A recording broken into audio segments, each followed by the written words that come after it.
From Chicago's CAN TV, this is Chicago Newsroom.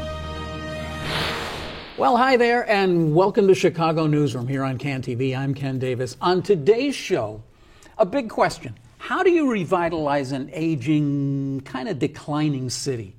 Well, it just happens that we have a kind of a laboratory experiment right here in Chicago.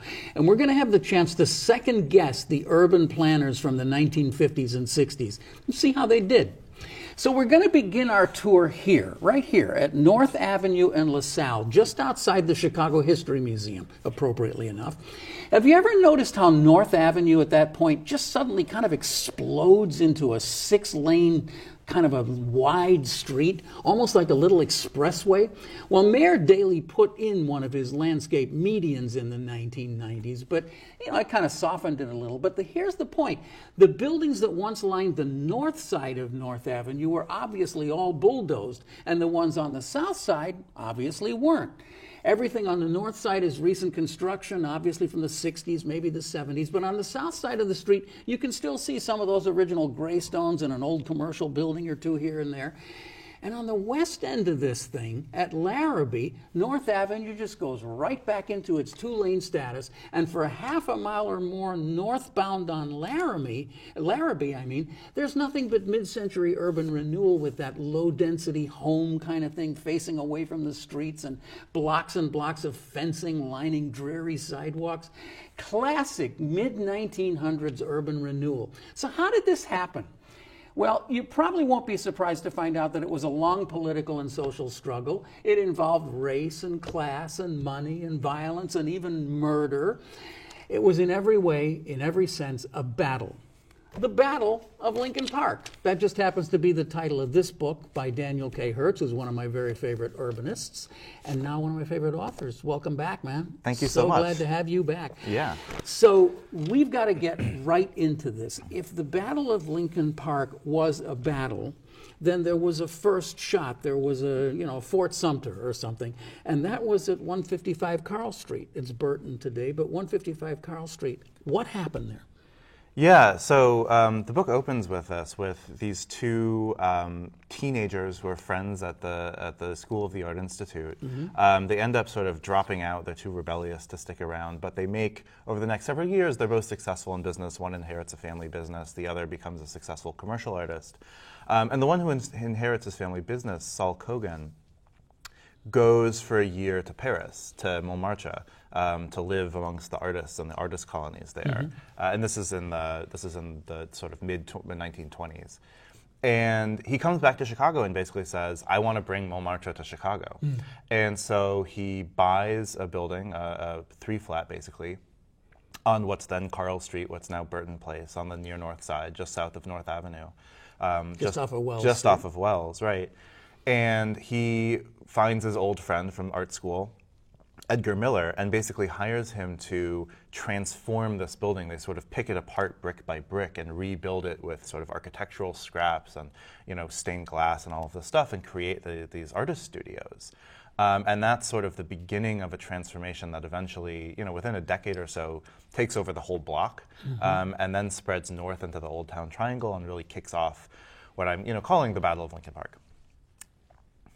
This, as you say, this was it started there, but one of the key things, and we will get into this a lot more, just as we'll get into the whole thing about the widening of North Avenue later in the show. The big problem is that there were people living in that building, and they were displaced. But it was too early on to notice that displacement was going to be a problem. Right, nobody in the 1920s and 30s and even into the 40s could really imagine the gentrification, what we think of now, right, as acting on sort of the neighborhood scale or even the city scale, right? Nobody could imagine that, right? So the fact that one block of, what was then a sort of, lower middle class, working class, it was overwhelmingly white. It was about 98% white. But a lot of sort of German immigrants, Central European immigrants. There was some Japanese Americans who had moved there. I think most people, if all right, one building or one block even is sort of transformed into this sort of artist colony, while the whole rest of the north side, the whole city is still, relatively low rent. Teeming with lots of rooming houses and Right. So high density. right. So you don't see a huge amount of concern about that right away. Right. But when we look back on it today, we can see that we are so concerned today in Chicago about gentrification and about displacement and about the whole sort of investment and why I find your book so fascinating is because of this conversation about the rehabbers. You call them, I don't know if you just termed them that, but the rehabbers, I mean, these guys were the original rehabbers. But that's what happens, is other people start coming along and saying, I want in on this, and I can't get in on this block, but I could get on the next block. And all it takes is just kicking 12 people out of a building, and then I can make it into a single family, whatever, right? That's what we start to see. Right, exactly. So the rehabbers are these sort of middle class, almost entirely white people who either grew up in outlying parts of the city or the suburbs or other parts of the country, and decide for whatever reason that they want to live close to downtown. And some of them.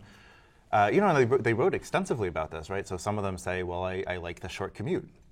Some of them say, I like that there's an artist community around here and I want to be part of that. Others want to be close to the lake. Or, some of them, even though it wasn't, like I said, an overwhelmingly white neighborhood, it was still much more diverse than, the post-war suburbs in terms of class and ethnicity, nationality.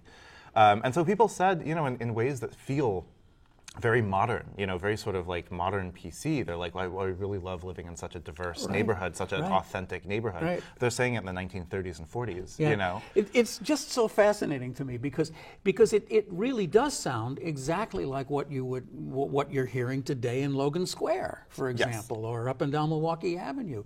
It's just like, look at these wonderful old buildings that I can fix up, but by fixing up, what you're actually saying is de-densify.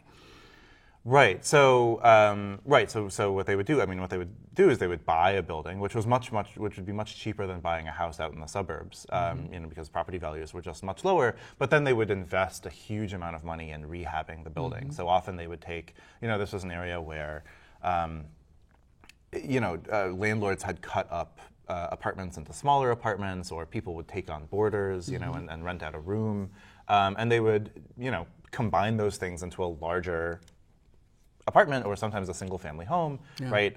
Similar to what happens today with deconversions in places like Lincoln Park or Lincoln Square. 2 flats being made into single-family residences. Right, and so in the process they would. You might have 12 people living in a building, and then it's 3, with 2 young parents and their kid. But I think what is interesting about it is it was this sort of middle-class counterculture movement. They were saying, like, we're going to be different. We're not going to live in the suburbs, right? We're going to have these old buildings that are, our social contacts out in Lombard or whatever don't think are cool, but we think they're cool. In so many ways, it's as you said, it's a parallel to the thinking of today, that the suburbs are too sterile, whatever it is, they're too far away, you have to drive and all that. And here is an enclave of just some magnificent old buildings, Victorians and so forth, that, as you said, have all just been kind of cut up and neglected. And my heart beats the same way. If I were there, I'd be one of them. I'd say, I want to take that building on. I want to fix that building up. I want to bring it back to what the builder of that building wanted it to be. And I'm going to be 2 blocks away from the lake. What could be better than that, right? Sure. So the real question is, if you look back now with the lens of today on that 20, 30-year period, 40s, 50s, maybe into the 60s, didn't they do a good thing? Because you can walk around the Old Town Triangle today and see buildings that are 100, 120, 130 years old. And they were saved because of that movement. They weren't bulldozed. Yeah, well, you don't Did see they do a good thing? You don't see the ones that were bulldozed, right? I think the sort of most direct point is, so the rehabbers come in, right? They start their sort of, starts sort of house by house, block by block, and then they sort of start these neighborhood associations that are trying to the neighborhood-wide improvement programs. And one of the things that leads to, that they lobby to bring in, is an urban renewal program, right? And they end up tearing down about 1 out of 3 buildings in the sort of initial urban renewal area, which is right around the Old Town Triangle, which is, a level of, I think I say this in the book, it's a level of physical destruction that the neighborhood hadn't seen since the Great Fire. So in one way, I suppose that you could imagine the counterfactual where the city comes in and just wipes the whole thing clean the way they did in sort of northern Bronzeville at Lake Meadows or Prairie Shores. But they also, directly demolished and hundreds of historic buildings. But I think the bigger question about isn't it good that they sort of brought the middle class back to the city?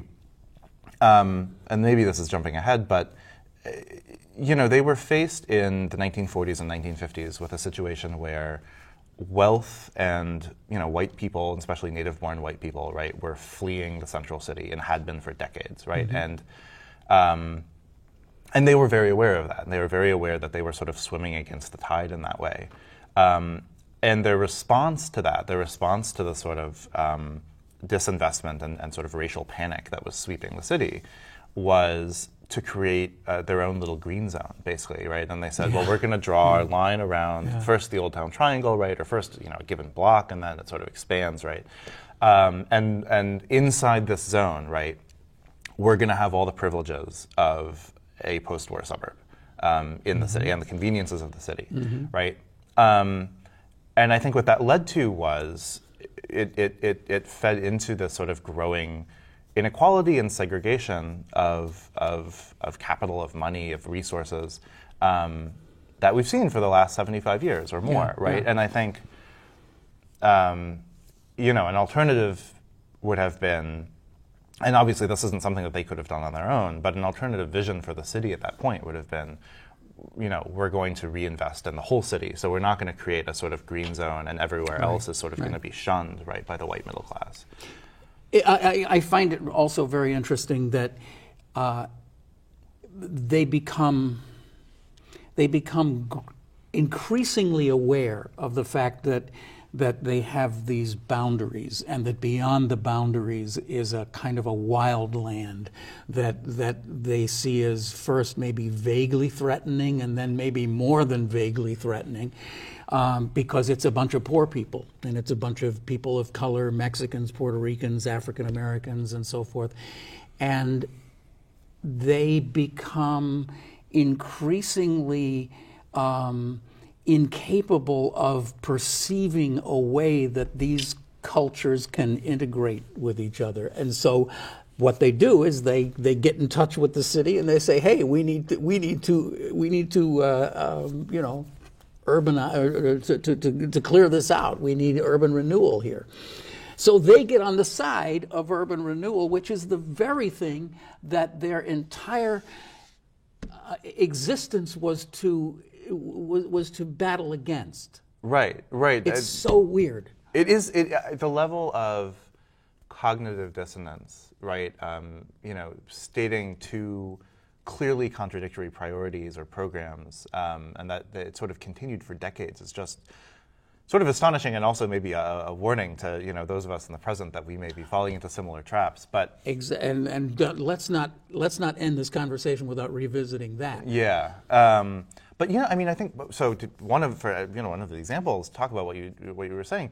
They were integrationists. Yes. They were liberals. Yeah. They were people who were lobbying in favor of fair housing laws at the state level. They were, they were integrationists, but they also were, I think, for reasons that were both sort of logistical and philosophical, ideological. They were deeply committed to branding their neighborhood as this sort of trendy, desirable place by specifically the white middle class and the white professional class. A place of privilege. A place of privilege, exactly. As we might say today. Yeah, and they were aware that, low-income people and housing that provided affordable housing for low-income people, and, later on, people from Appalachia or from Puerto Rico, threatened that, right, and threatened their property values. And so, that becomes, I think into the 50s and 60s, that becomes sort of like the central tension of their program. Well, and we have to kind of talk about what you have so richly detailed as the kind of the moving map. I mean, almost year by year, and then you get into Rubloff moving in and doing the the Sandberg Village, right, and all that, which we can talk about too, because there's just this constant churning of displacement of people. You document people who were forced to move 6 and 7 times because every right, time they'd move to a new place, then it would get torn down or whatever. But I've wanted to talk to you about this because over the last few years, I've just developed this increasing, I don't know, just kind of distaste for for FDR's housing policies and the FDR administration and what they did to America's cities in the name of saving America's cities.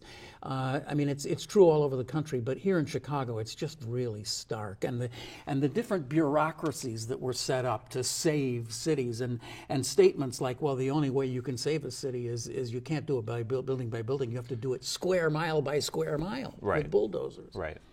Yeah, and I think that definitely comes into play. I thought one of the most interesting things was actually the role of redlining, which is a FDR era policy where the federal government said, okay, we're going to insure all of these mortgages, but we're only going to insure mortgages in sort of safe areas, right? So they literally sent inspectors out to the whole country to rate neighborhoods, and the ones that had the worst rating literally had a red line drawn around them, and were not sort of eligible for federal mortgage assistance, and private banks would sort of shun them as well. And Lincoln, normally we think of that as a tool of pushing disinvestment onto particularly black neighborhoods, right, and immigrant neighborhoods in inner cities, and sort of creating this legacy of poverty and disinvestment. But Lincoln Park was also redlined. Lincoln Park was deemed sort of this hopeless neighborhood by the federal government. And in a funny way, that actually helped promote the transition to the rehabbers and gentrification, because what it meant was you have these old buildings that are already 75 years old by World War II. You have relatively low-income owners, and they can't get a mortgage to fix up their home. They can't get a loan to perform the needed maintenance.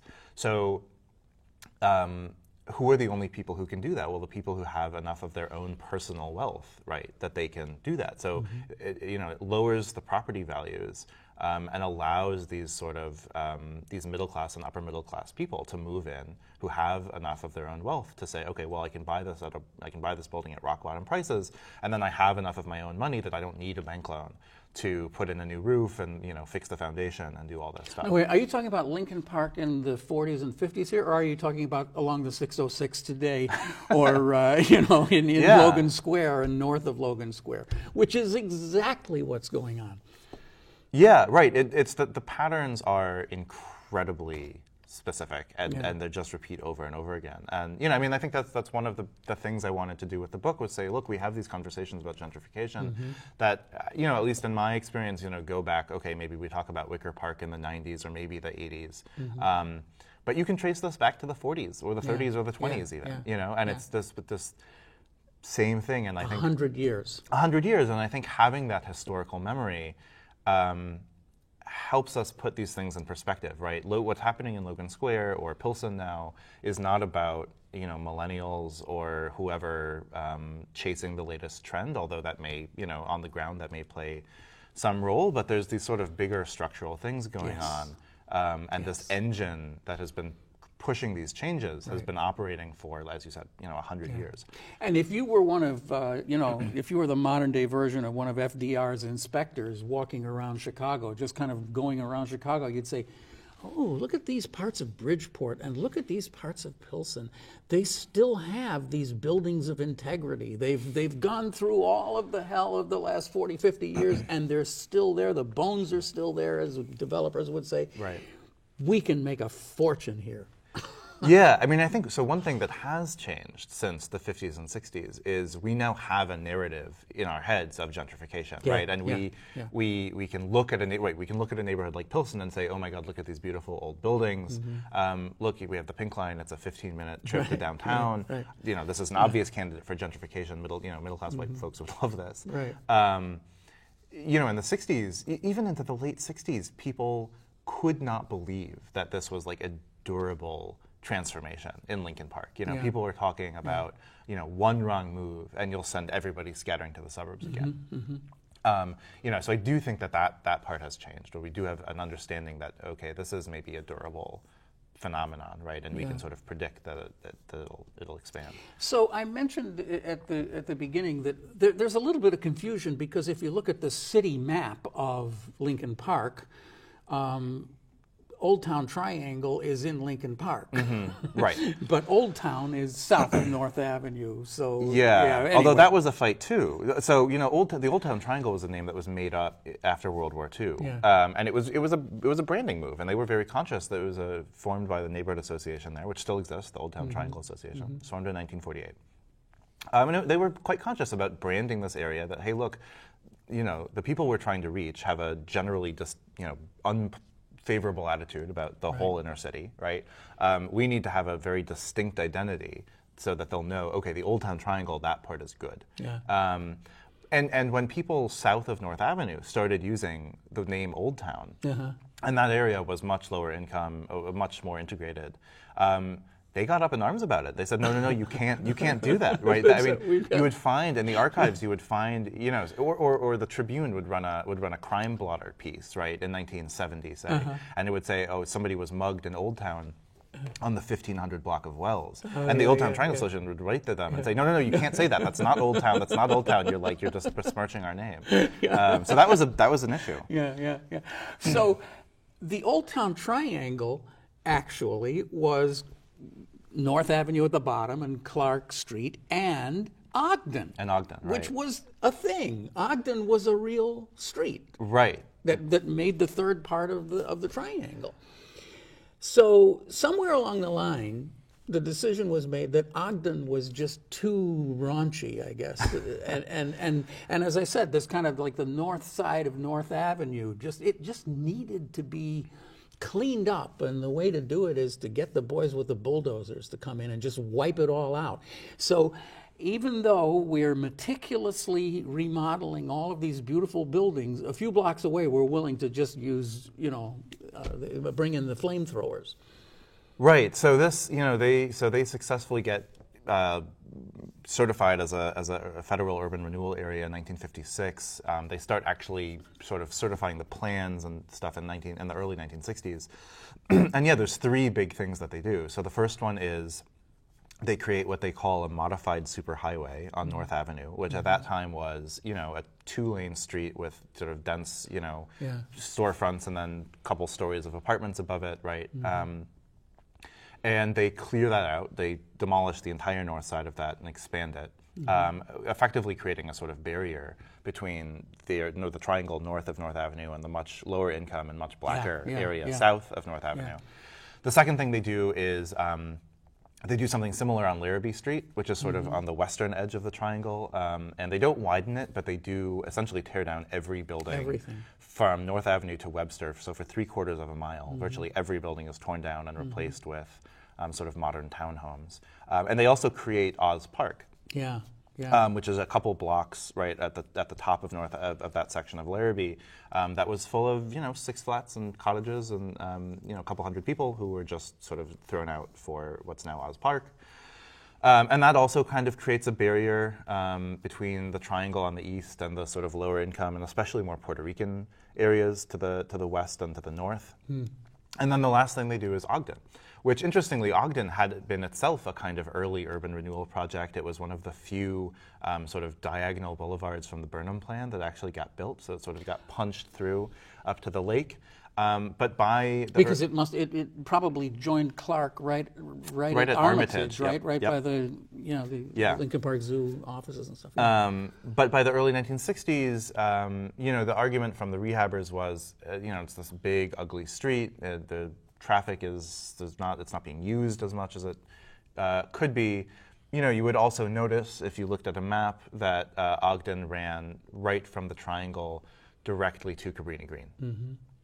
And by closing Ogden, they closed off a major sort of arterial connection to Cabrini Green into Lincoln Park. Which we should note, Cabrini Green has its own, obviously, that's another book, but Cabrini Green is literally adjacent to the southwest of that corner of the triangle. And by the 50s, the towers are going up, right? The first towers are going up in, I think, 55, 56, something like that. I think it was, but right around there. Yeah. So you can see how there's a lot of freaking out going on just up to the north. Yeah, this was something else that I hadn't fully realized, that the history of that neighborhood, the area that is now Cabrini Green, or I guess is no longer Cabrini Green, that was for a while, the former Cabrini Green, had been a very low-income, deeply stigmatized neighborhood for back well into the 1800s. First as Irish, and then Sicilian, and then increasingly black in the early 20th century. And there's an editorial from the Tribune from, I believe, the 1920s saying basically, look, we've created, in the words of the time, right, this black belt on the south side, right, through Bronzeville. Right. They could already tell, okay, there's a little bit of a black belt forming on the west side. Is this area that became Cabrini Green, is this going to form a black belt on the north side? We have to stop it, basically. We have to stop the north side from becoming... Stop it before right. So in some ways, the construction of Cabrini Green was actually an effort to sort of contain, improve even on this area and sort of stop that from happening. But given the changing demographics of the housing authority, right, into the 50s and 60s, it becomes this all-black, for a while, a significant Puerto Rican population too, zone right just south of Lincoln Park. And so, they're obviously, the people in Lincoln Park are watching that with some trepidation and use that actually as an argument to not have affordable housing in Lincoln Park. They say, well, look, we have it just down the street. We don't need it anymore. We have it a couple blocks away, I was having fun a couple days ago with Google Earth and looking at satellite maps. And it's really funny. To this day, you can still see Ogden. Yeah. You can still see it on that side of it because there are a number of buildings that didn't get knocked down, larger buildings, and they're still oriented that way. So the ghost of it is still there, even though they've built all these nice plazas and everything. Absolutely, yeah, it's very apparent. Yeah. So there are so many things to jump around to, but in 1926, going back, in 1926, for the first time, we have this concept of zoning, which I just had never thought about it that way until I read it in your book, which is, by the way, The Battle of Lincoln Park by Daniel K. Hertz, who's sitting at the table with us right now. And you talked about how there were 3 earlier enclaves of the filthy rich in Chicago, and they didn't last. They, for various reasons, economic pressures and social pressures, just wiped them out, even though there were these beautiful buildings. And then they all kind of concentrate themselves in the Gold Coast, and the Gold Coast endures. And one of the reasons that it endures is because once it got established, it got itself zoned, and it started zoning everything around it. And the modern Chicago is born from that. It's really interesting. Yeah, I think, the question of, why the north side, right? Why did our sort of zone of affluence take hold where it did? And I think, the answer is sort of this happenstance of the Gold Coast being where it was in the early 1900s at the time that zoning was established.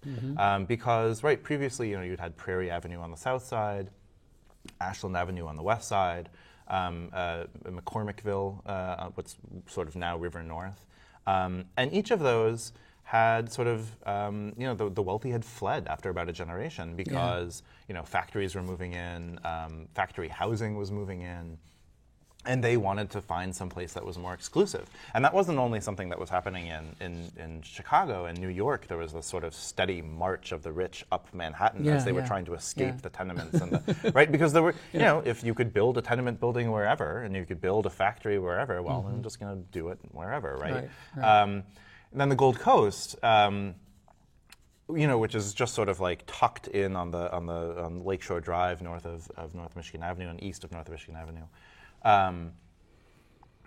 When the city starts writing its first zoning code in the 1920s, right, and saying, okay, we're going to decide where can industrial stuff go, where can commercial go, where can residential go, what kind of residential, high rise or not, you know, the Gold Coast realizes this is a really big deal, and they lobby hard for the Gold Coast to be zoned only for residential use. And meanwhile, the merchants on North Michigan Avenue are saying, boy, wouldn't it be amazing if we could open up stores on Lakeshore Drive, right, and turn that into sort of an extension of Michigan Avenue. And the people in the Gold Coast say, no, if you do that, then we're going to go the way of Prairie Avenue and Ashland.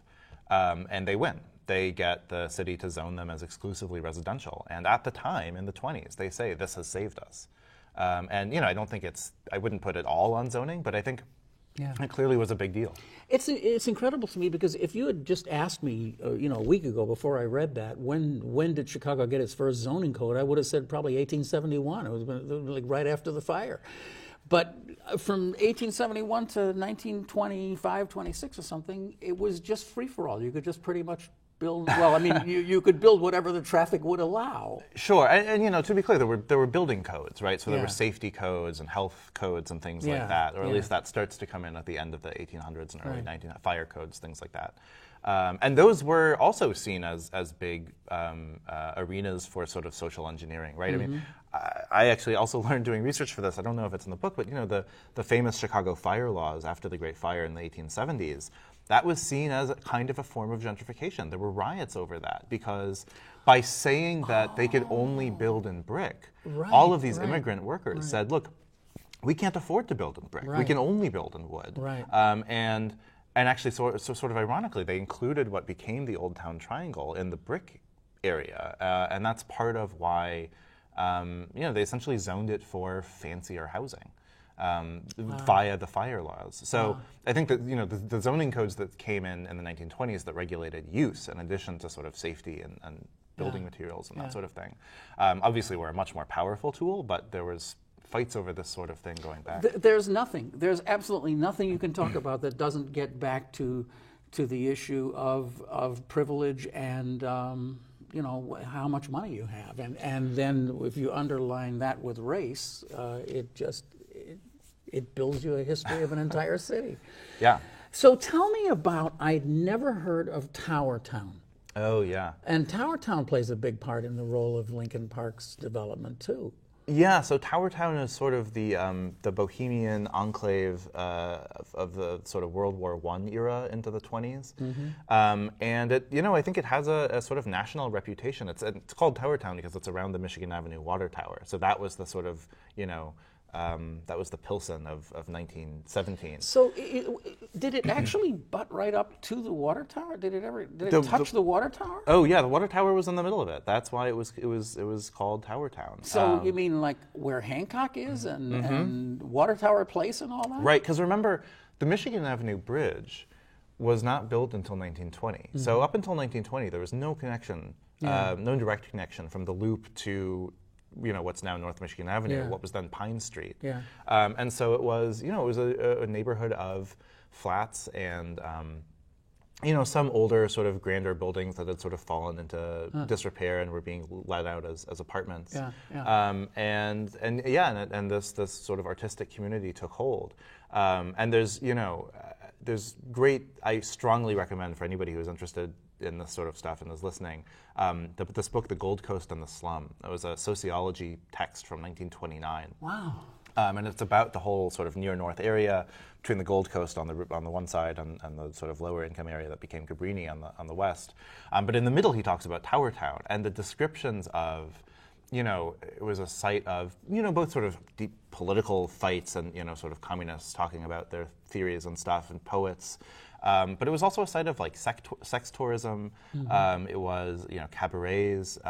It he makes it sound like an interesting place to visit. But I was wondering about, the Patty Baller and all those guys and the Buckets of Blood and all that, which was on South Clark Street, right? That would have been around Clark and, I don't know, maybe 1,000 South or something like that. Was that happening at the same time? I can't remember. I don't want to put you on the spot with that, but I think that was maybe a little earlier, right?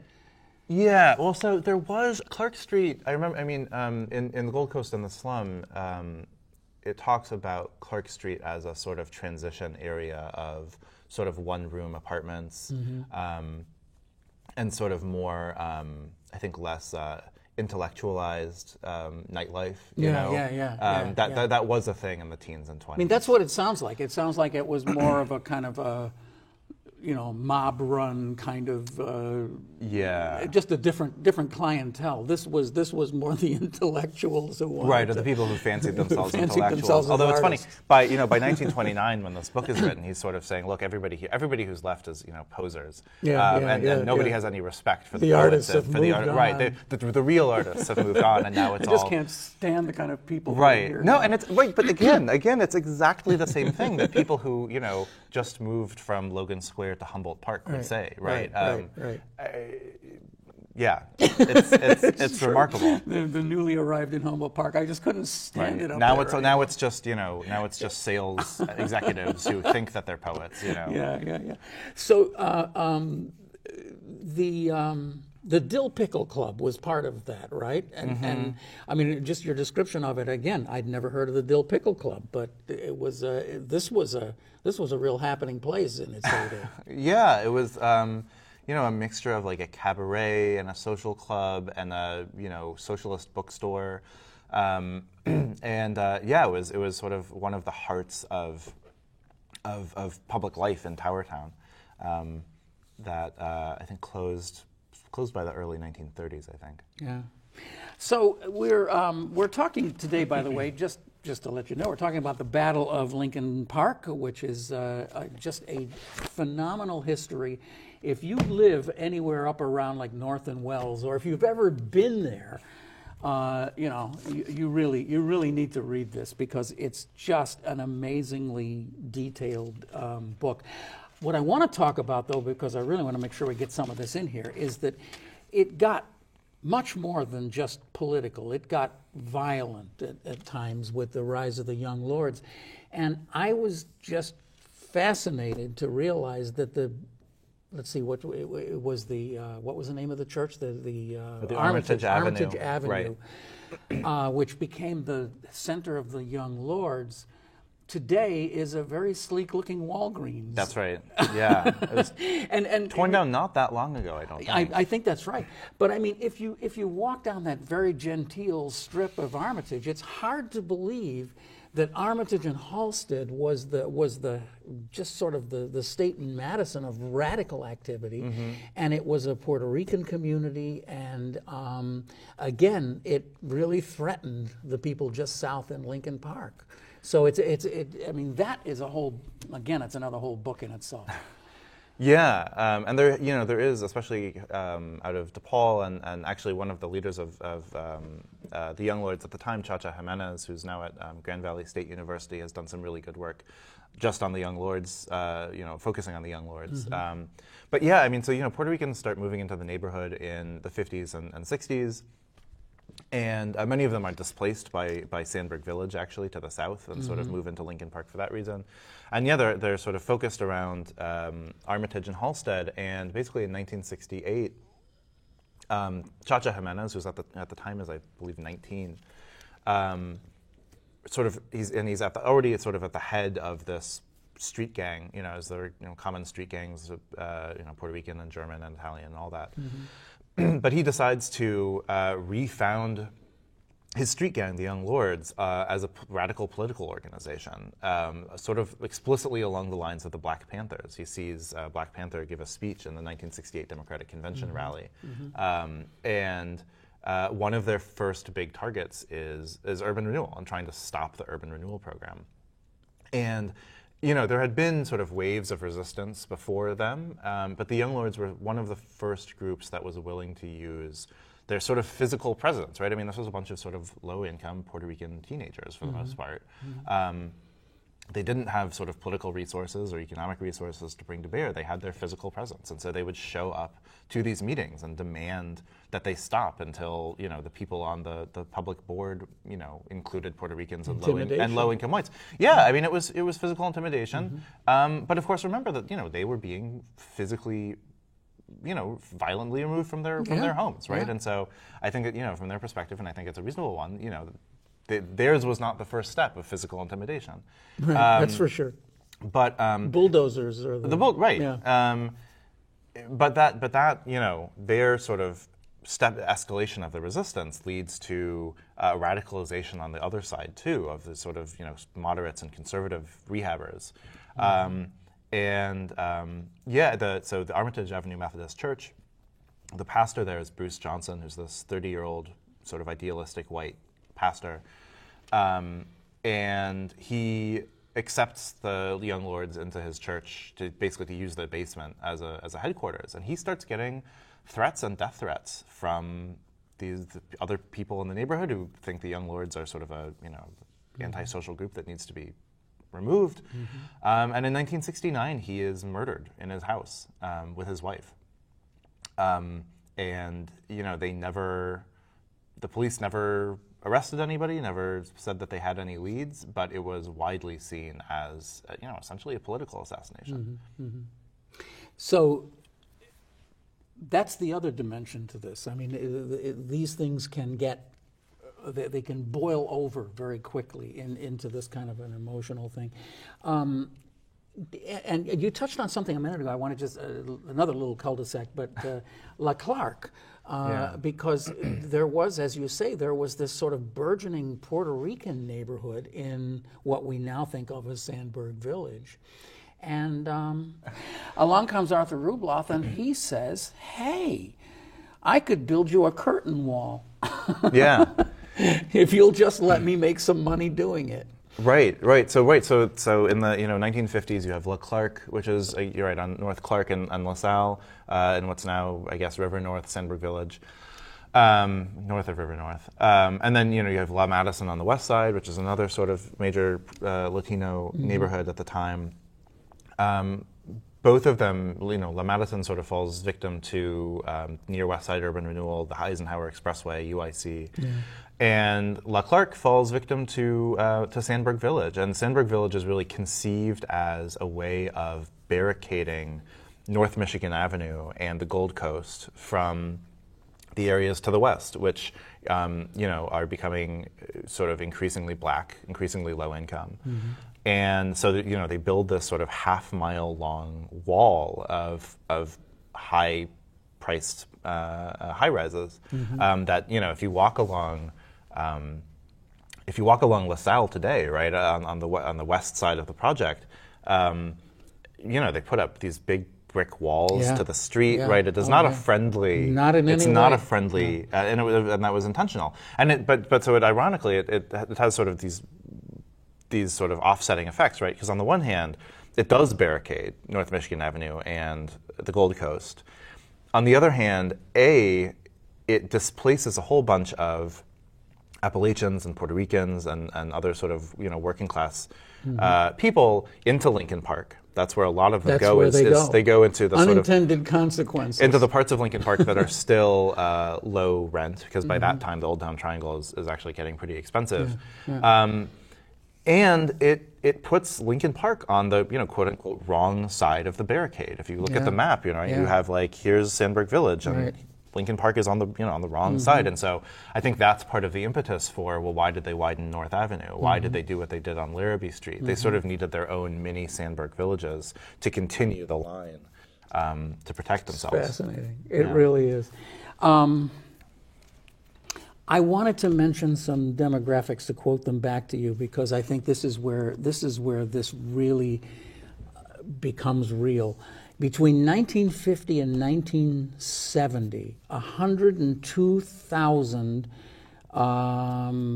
let's see what. Yeah. The population of Lincoln Park dropped from 102,000 to 68,000, and that was not because of the bulldozers. That was because of private rehabbing. Yeah. So it's one thing to say about how awful it was with all of this wrecking of stuff, but that was only about, if I'm not mistaken, I think that was 20-something units were taken down, right, by urban renewal in Lincoln Park. No, it was a few thousand, but it was a smaller fraction of the total displacement. Yeah, most of it was. Oh yeah, 2,000. Yeah, that's right. Yeah, urban renewal may have removed about 2,000 units, but but private redevelopment and what we would today call gentrification really tore it apart. Right, and I think that's actually one thing that's another sort of parallel to today. I think often it's easy to make sort of these new construction buildings the sort of face of gentrification. Mm-hmm. And in some ways they are, right? I mean, they're a sort of in-your-face symbol of the changing of the neighborhood. But in terms of just the number of housing units that have changed, that have become more expensive or become combined to be bigger. Mm-hmm. The vast majority of it is the rehabbing of older buildings, and that was true in Lincoln Park in the '60s, and it's true, in Logan Square today. And yeah, when the rehabbers sort of began their campaign, they actually said straight out, we want to preserve the current population of the neighborhood, we want to keep it diverse, and we don't want to depopulate it.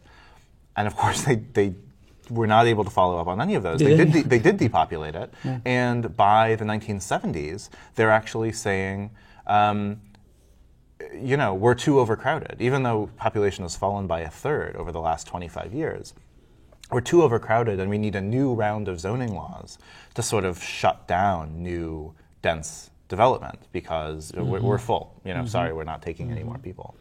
And there were a number of very high-profile fights against towers all over Lincoln Park, and they're still going on today. But right, so you have that's when that kind of activism begins. Something that you're seeing today in Westtown, where CanTV used to be, a couple blocks from where we were, where it's just nothing but towers going up, and everybody's saying, we want limits on the heights of the towers. We don't want anything past the Kennedy Expressway. Right. It just goes on and on.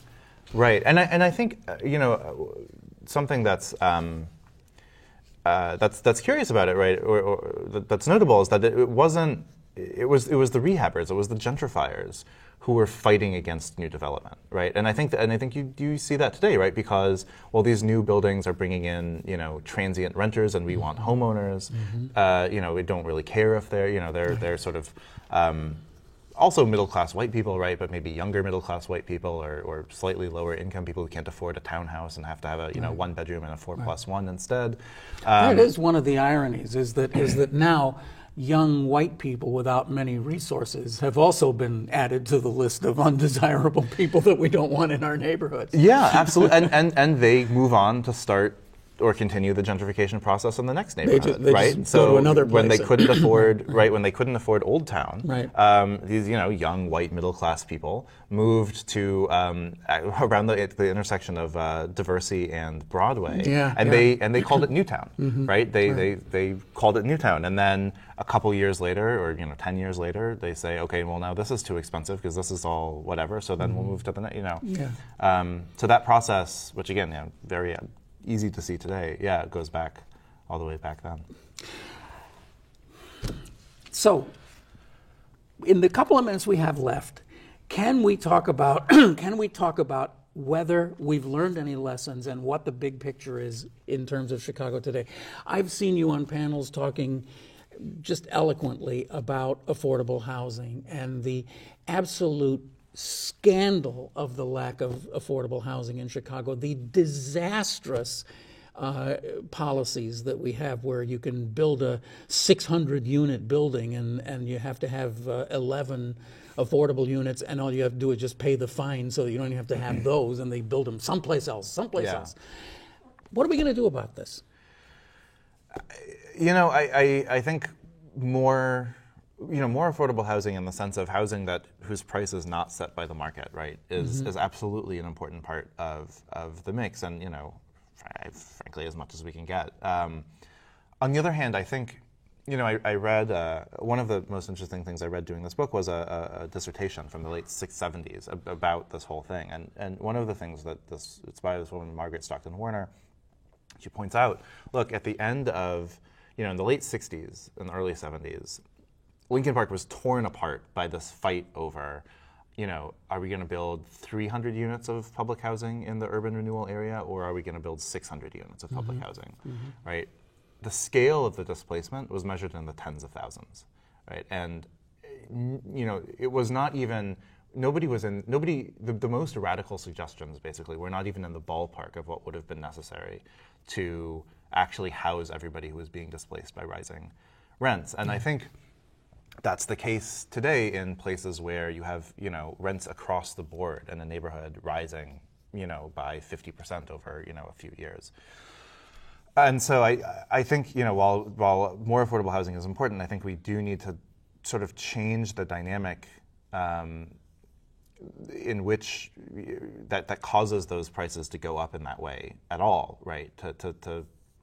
To really stabilize neighborhoods. And I think that goes back to something I was sort of saying earlier, which is that, Lincoln Park and Old Town began this process, this dynamic where, okay, most of the city is going to be considered just completely off limits by middle-class whites for racial reasons, for public service reasons, for all sorts of things. And their solution is we're going to create this green zone, and we're just going, as more people come into the green zone, we're just going to expand it block by block by block out, right? And every new person who shows up basically faces a choice, If you move here from San Francisco or Denver or whatever, you see the city that is completely divided between these mostly black and brown neighborhoods that do not get great public services, don't necessarily have basic sort of amenities, and that are deeply stigmatized by white people. But where rents are very, are relatively affordable. And then you have this green zone, right, where you have all the amenities you could want, and the public services are really great, and it's considered a prestigious place to live. And most people, or enough people, right, show up, see that, and decide that they're going to pay whatever they need to pay to be in that green zone, right? And so they bid up prices within it, and they take their money away from outside of it. And so, I think that process needs to be stopped. And I don't have a silver bullet for it, but I think one approach, right, is to look at the rest of the city and say, we are going to make the rest of the city have the kind of amenities and have the kind of public services and quality of life that the green zone has, right? And so that stark choice isn't quite as stark. But what I think I'm hearing you say is that you're going to have to, in some kind of triage way, as an emergency stopgap measure, you're going to have to suspend capitalism, right? I mean, you're just going to have to say, yeah, you could make $600 million building this building here, but we're not going to let you. Yeah, well, and there's also, there's a difference between, what would you do with policy if you could do anything, and what would you do with policy if you're actually sitting in City Hall, right, with the tools that the city actually has. Right. But that's where, that is where you look at things like rent control, right? Mm-hmm. That is one of the tools that the city actually has to regulate the cost of housing, right? We can also give out, housing vouchers, but we're sort of limited mostly by the funding that we get from the federal government, right? We can, build public housing, but again, that's mostly federally funded, and we don't necessarily have the capacity at local level to do that at the scale that you would. But we do, we do have things like rent control, and the city also does have, it controls public services, right? And delivering public services and trying to, have a situation where there isn't this stark. The stark difference between the gentrified North Side and the sort of fringes of the gentrified North Side and everywhere else. One of the great frustrations to me is that we're living in a time when technology has delivered us some of the most amazing abilities. We can build a housing unit in 4 or 5 days that's quite good and acceptable and human scaled and everything else. But it doesn't quite work economically, so we don't do it. And what we do is what we can do, which is the city, gives us permission to build the stuff along the blue line, the what's wrong with me, the TODs. Yeah. And those can be built in 6 months. You can throw one of those up, and boy, can you make a lot of money doing that. And it's not creative. It's not well thought out at all. It's just sort of like chasing the place where the most money is being made right now. You made, by the way, just a really interesting point that I wanted to spend some time on, but we've run out of time, about 4+1s. Yeah. I remember the great argument about 4+1s in the 70s, especially all through Rogers Park and all those areas. These things are ugly as hell. They put them up in 2 weeks. They're built out of plywood and foam, and they're not going to last, and they're fire traps and all the rest of this stuff. But you know what, though? They did provide some very good quality, low-income housing for a lot of people. And I'd never really thought about it that way. I was so on the other side of these things are ugly. Well, in fact, there's even a picture here about this is tomorrow's slums. Right. And they did turn out to be tomorrow's slums in a lot of ways. But on the other hand, some of them have been rehabbed into kind of decent buildings over the years. I live in Edgewater, where there's a bunch of 4+1s. The rehabbed ones, I was looking for an apartment. I can't afford the rehabbed 4+1s. So they're now, some of them are expensive. Yeah. On the other hand, the ones that haven't been rehabbed are, I think, clearly some of the most affordable market rate housing in the neighborhood. And they were built that way, and that's part of the reason why they were opposed. I was a janitor and property manager in a 12-unit, which was kind of like a 2+1, up on Western Avenue for many years, and we had lots of people living in that building who had good lives for $400 a month rent, and that kind of stuff is just gone. It's just not out there anymore. Danny, we could go on and on and on, but we can't. The clock is telling us no. You've got to go. You've got places to go. But this is a wonderful book, and I'd really recommend it. The Battle of Lincoln Park. Daniel K. Hertz, thanks for being here, and I know you'll be back again sometime soon. Okay? Yep. Thanks. Thanks. Daniel K. Hertz on Chicago Newsroom. I'm Ken Davis, and we will see you next week. Our plan is Amara Enya is going to be our guest next week, and we think that's going to happen. And if it does, we'll see you with her right here next week. Okay? Thanks for watching. Don't forget you can watch any of our shows by going to our archives right at this location, and we'll see you next week. Bye-bye.